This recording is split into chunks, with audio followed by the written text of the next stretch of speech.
ക്രിസ്തുവിൻ്റെ പീഡാസഹനത്തിൻ്റെയും കുരിശുമരണത്തിൻ്റെയും സ്മരണ പുതുക്കി ക്രൈസ്തവ വിശ്വാസികൾ ഇന്ന് ദുഃഖവെള്ളി ആചരിക്കുന്നു. ദുഃഖവെള്ളി ആചരിക്കുന്നതിൻ്റെ ഭാഗമായി ദേവാലയങ്ങളിൽ കുരിശുമരണത്തിൻ്റെ ഓർമ്മകൾ പുതുക്കി കുരിശിൻ്റെ വഴി, പ്രദക്ഷിണം, കുരിശാരാധന, പ്രത്യേക തിരുക്കർമ്മങ്ങൾ എന്നിവയും ദേവാലയങ്ങളിൽ നടന്നു. യേശു മരണത്തിന് വിധിക്കപ്പെട്ടതിന് ശേഷം പിലാത്തോസിൻ്റെ ഭവനത്തിൽ നിന്നും ഗാഗുൽത്ത മലമുകളിലേക്ക് കുരിശ് വഹിച്ചുകൊണ്ട് നടത്തിയ പീഡാനുഭവ യാത്രയാണ് വിശ്വാസികൾ അനുസ്മരിക്കുന്നത്. ക്രിസ്തുവിൻ്റെ പീഡാസഹനത്തിൻ്റെ ഓർമ്മ പുതുക്കി കോട്ടപ്പുറം സെൻറ്റ് മൈക്കിൾസ് കത്തീഡ്രലിലെ കുരിശിൻ്റെ വഴി രാവിലെ നടന്നു. വൈകിട്ട് 5:30 പീഡാനുഭവ വായന, രാത്രി ഖബറടക്കം എന്നീ ചടങ്ങുകൾ നടക്കും. കോട്ടപ്പുറം രൂപതാ മെത്രാൻ അംബ്രോസ് പുത്തൻ വീട്ടിൽ മുഖ്യ കാർമ്മികത്വം വഹിക്കും. ഫാദർ അഗസ്റ്റിൻ പാംപ്ലാനി വചനപ്രഘോഷണം നടത്തും. കത്തീഡ്രൽ വികാരി ഡോക്ടർ ഡൊമിനിക് പിൻഹീറോ, സഹവികാരിമാരായ father Nikhil Muttikkal, father Tony Kunnathur എന്നിവർ നേതൃത്വം നൽകും.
ചമ്മട്ടി കൊണ്ട ഹോമേനി തല്ലി തകർക്കുന്നു നന്ദി ആവതോ ചിന്തിപ്പാനേവം ഈ വിധം ചെയ്വതിൻ ന്യായം ദൈവമേ നീ പരിശുദ്ധൻ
അനുതാപമൂറുന്ന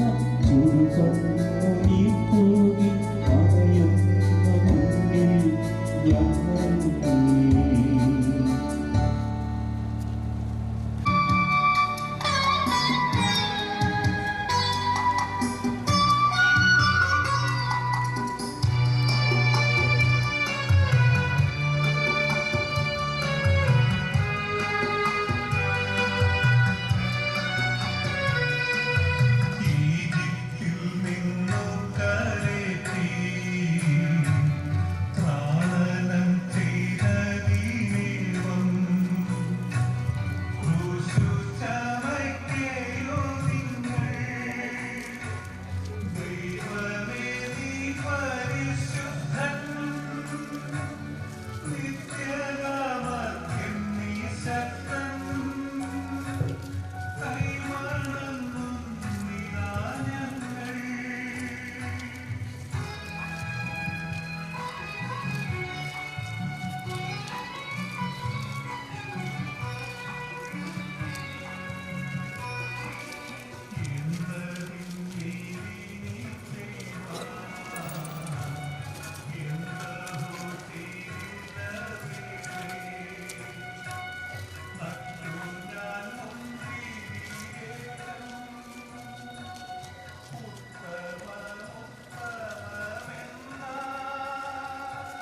Sorry.